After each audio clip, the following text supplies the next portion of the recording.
Freedom. We're all looking for it. Freedom to move around, freedom to socialize, freedom to shop, freedom not to wear masks, freedom not to wear gloves, freedom not to wash our hands every 30 seconds. Freedom. We all want it. In the Torah reading this Shabbos, we have one of the most famous psukim about freedom.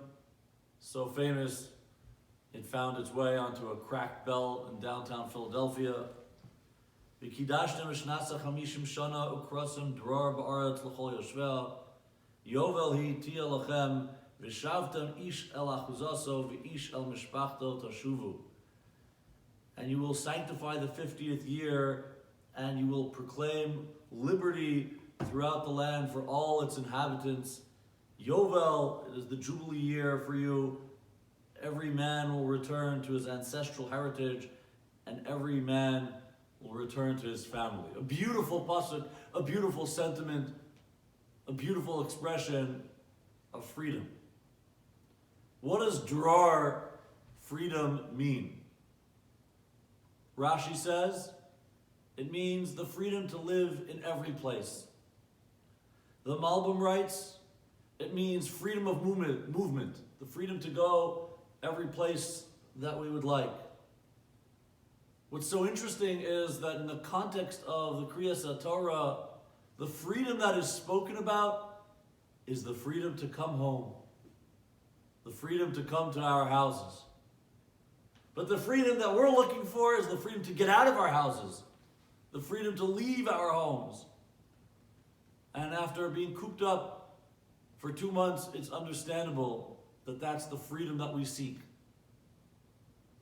But maybe this is a reminder of the freedom that we can enjoy in living in our homes.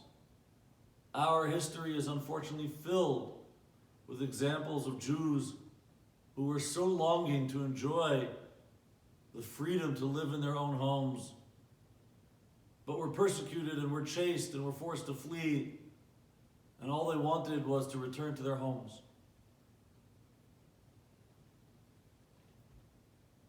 We will one day be free to move about. May that time come soon. But I don't think we will experience total freedom until we experience the freedom that is described in the pasuk. It has to be l'chol yoshveha, freedom for all of its inhabitants.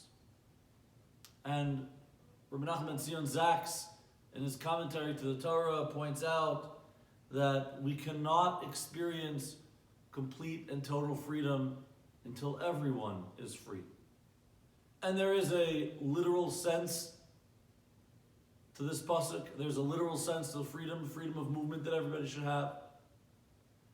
But this is a time where we can enjoy the freedom of living in our own homes. Rabbi Shamshon Raphael Hirsch understands that the freedom that is being spoken of over here is to return to our natural disposition. It's natural for us to live in homes. It's natural for us to have that freedom of a place to sit and a place to sleep and a place to eat under our own roof. A gift that we should never take for granted. But we have to worry, I think, of the freedom for all. As we seek to have the freedom to get out of our houses, out of our homes, let us each make a commitment to make sure that everyone is truly free. There is much suffering in our world, in our Jewish community. Let everyone take upon himself or herself to do a little bit more to bring freedom to somebody else.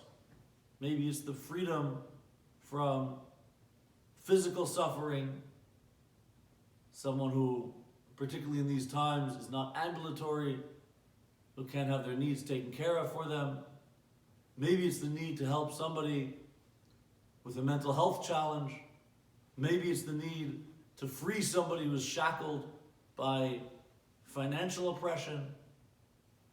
Let every one of us seek that freedom for others so that the time will come and we will truly proclaim freedom and liberty throughout the land for all of mankind. May it come. B'meher v'yameinu. Amen.